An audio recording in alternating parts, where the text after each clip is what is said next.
Ozone परत जम पहुंच जाता है। कहता है रुको रुको रुको यार, रुक जाओ, तुम आ जाओ और तुम जाओ। तो मेरे प्रिय बंधु, मेरे दोस्तों, भाई लोगों, आज मैं आप लोगों के सामने लेकर आया हूं कक्षा 8 से 9 वालों के लिए विज्ञान पर्यावरण के कुछ एक एक नंबर वाले क्वेश्चन। ठीक, ये चीज आप लोग नोट कर लीजिएगा। इधर साइड नहीं दिख रहा होगा, हम प्रश्न पढ़ेंगे, उत्तर भी बोलेंगे, आप लोग लिख लीजिएगा, ज्यादा नहीं है। ठीक है, 18-20 क्वेश्चन है। ठीक है, आपको लिख लेना है ताकि आने वाले समय में आपको बहुत अच्छा नॉलेज हो। ठीक है, तो आइए हम स्टार्ट करते हैं। पहला सवाल है, पर्यावरण क्या है? ठीक है, पर्यावरण क्या है? पर्यावरण से पर्यावरण हमारा क्या रक्षा करता है? ठीक है, तो आंसर है हमारे चारों ओर, ठीक है, चारों ओर की जीवित और निर्जीव वस्तुओं समूह पर्यावरण कहलाता है।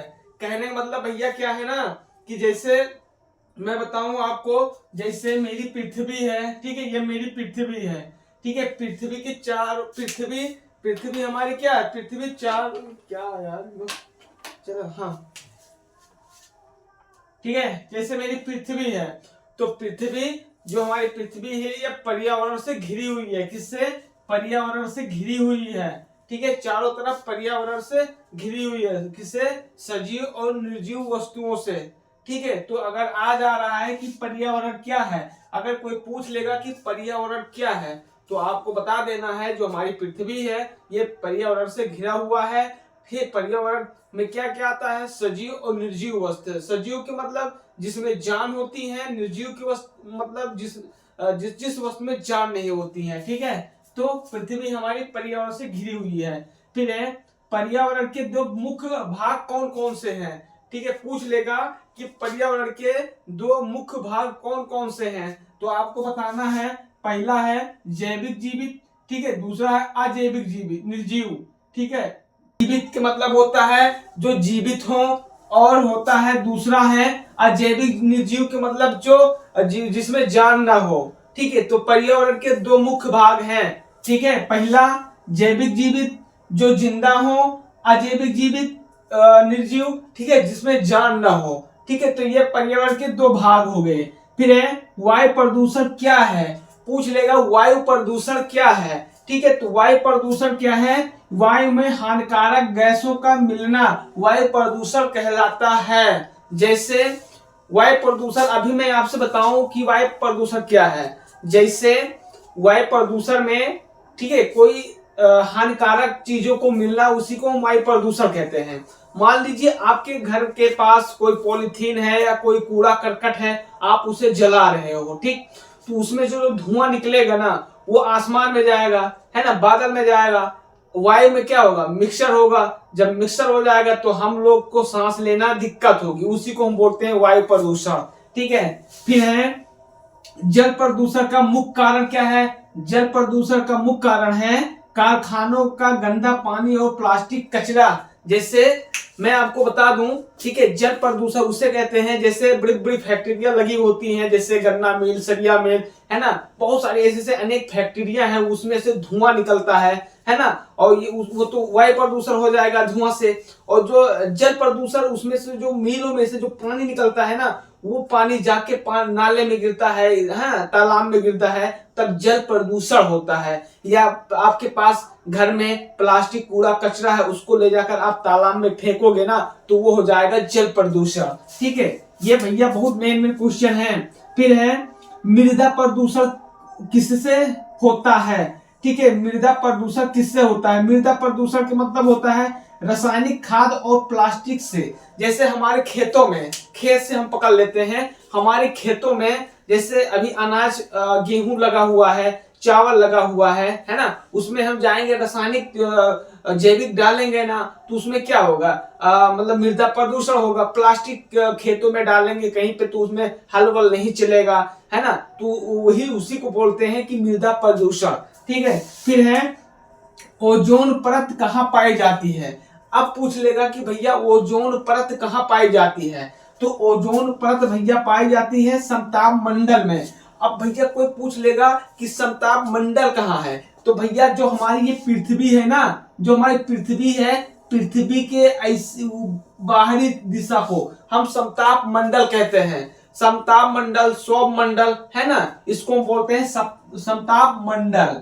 ठीक है, फिर है ओजोन परत ओजोन परत का कार्य क्या होता है? ओजोन परत, भैया अगर हमसे कोई पूछ लेगा कि भैया ओजोन परत हमारा कौन सा काम करता है, तो ओजोन भैया परत क्या करता है, मान लीजिए ये हमारी सूरज है और ये हमारी पृथ्वी है, तो सूरज से किरणें जो है ना, जो धूप होता है हमारी पृथ्वी पे पड़ता है ना, तो यहाँ पे समताप मंडल, क्षोभ मंडल, आयन मंडल बैठे हुए हैं, तो ये क्या करते हैं, ये जो सूरज को रोक लेते हैं, सॉरी सूरज की किरणों को रोक लेते हैं। ठीक है, अच्छा धूप छान के पृथ्वी पे सप्लाई कर देते हैं, भैया ले पृथ्वी वाले है ना, और जो मतलब अलग धूप बचता है ना, उसको वापस भेज देता है कि भैया तुम जाओ, तुम्हारा कोई काम नहीं है। वरना अगर सूरज का जो प्रकाश है अगर डायरेक्ट हमारी पृथ्वी पर गिरेगा ना, तो हम लोग ऐसे नहीं रहेंगे, है ना, हम लोग क्या हो जाए, हम लोग को दाना निकलेगा, फुसकी निकलेगा, फोड़ा निकलेगा, हमारी स्किन काली हो जाएगी, है ना। तो भैया सूरज की किरणें डायरेक्ट हमारी पृथ्वी पे नहीं पड़ती हैं, होता है ओजोन परत होता है।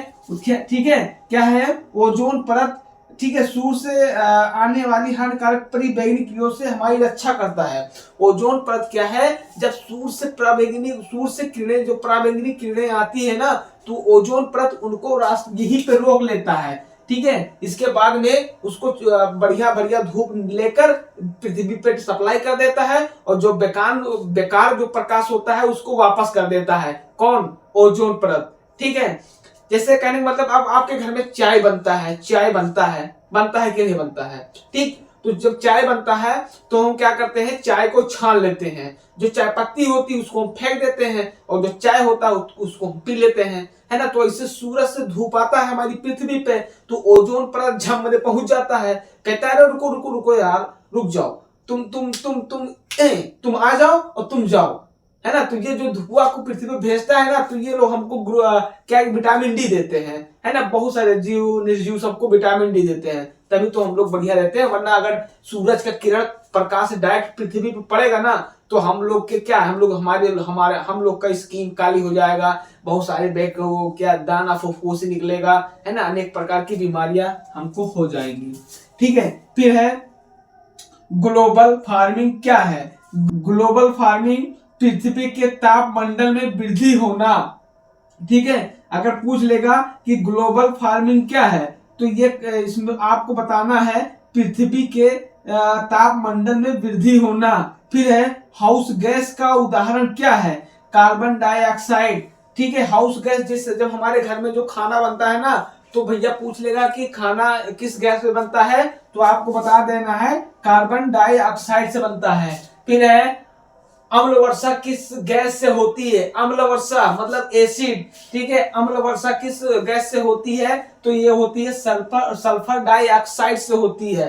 किससे होती है? सल्फर डाइऑक्साइड से होती है। फिर है वृक्षारोपण क्यों आवश्यक है? वृक्षारोपण क्यों आवश्यक है भैया? तो वृक्षारोपण आवश्यक है ऑक्सीजन और प्रदूषण कम करने के लिए।